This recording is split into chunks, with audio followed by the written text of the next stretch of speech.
Dear friends, today we will talk about the theory of Islam about coeducation system. In Islam, education is a divine command for both men and women.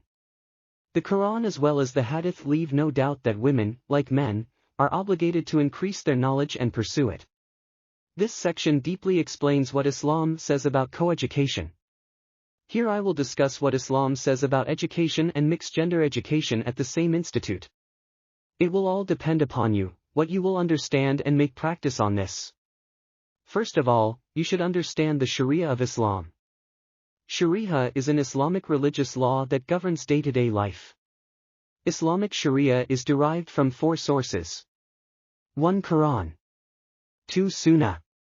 3 Qiyas means analogical reason, and 4 Ijma means consensus of ulama.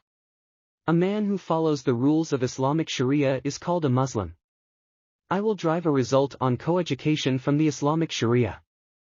It is not a new philosophy, since in Islam women prayed namaz in masjid, participate in ijtima, go out to work.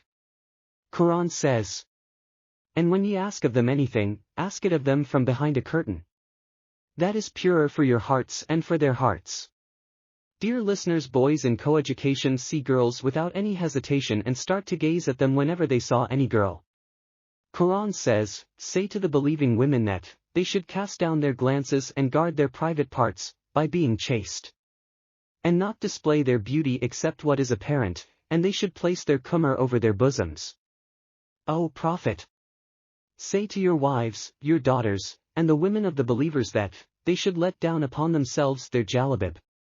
Stop and think that if you are not allowed to talk with the most pious and modest woman called Mu'mineen, then how other females are allowed to interact freely with males? It means a hijab is necessary for females.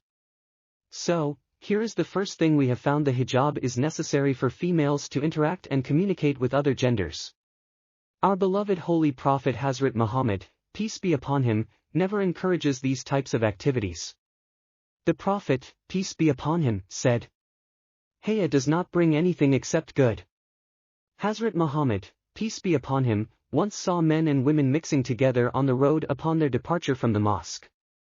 He said to the women, "Hold back a bit. You do not have to walk in the middle of the road. You may keep to the side." Some people say that free mixing is not permitted in Islam, but they have to define and explain in the light of Islamic Sharia how they are using it to apply. The concept of halal or haram, mahram or non-mahram, fitna, modesty or immodesty. The thing in which they are going against the rules, means they are opposing the Islamic Sharia. Islam says if you look accidentally at a woman, return your eyes, and the second look is haram for you. Coeducation is not allowed in Islam if you violate the Islamic rules, but if students and institutes follow the Islamic guidelines regarding the law of hijab and haya, then, in this perspective, coeducation or mixed-gender education is permissible in Islam. Islamic scholars' guidelines. Muslim scholars interpret this problem and they gave a solution to Ummat in the light of Islamic Sharia. This is called ijtihad. It is originally derived from Qur'an hadiths. Coeducation does not match with the teachings of Islam. Some situations differ from one case to another case. In many matters, Sharia gives us detailed guidelines like namaz, roza, jihad. But some situations are there that need to solve by ijtihad of ummat. Keep in mind that the relationship between male and female is not the same as the relationship between a male and male or between a female and female. Compare 2 places, and ask yourself which is safe against fitna. Then you will understand that definitely coeducation is promoting fitna. But if there is a compulsion of studying in coeducation and there is no other way to study, then you have to follow the Muslim scholars' guidelines. Precautions and guidelines for coeducation system. 1. The first guideline is to fear Allah as much as you can. 2. If you feel the fear of fitna, then not allowed. 3. Proper dressing with hijab. The dressing is a mirror of our personality. For not a loose behavior of girls to boys and boys to girls.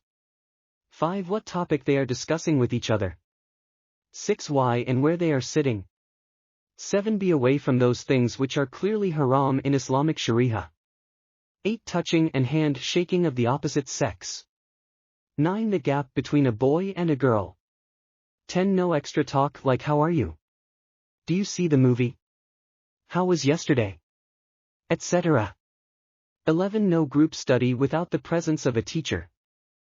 These guidelines and limitations are to be followed if you have no other choice except coeducation. May Allah make us all follow the religion of Islam and follow Shariat. Ameen.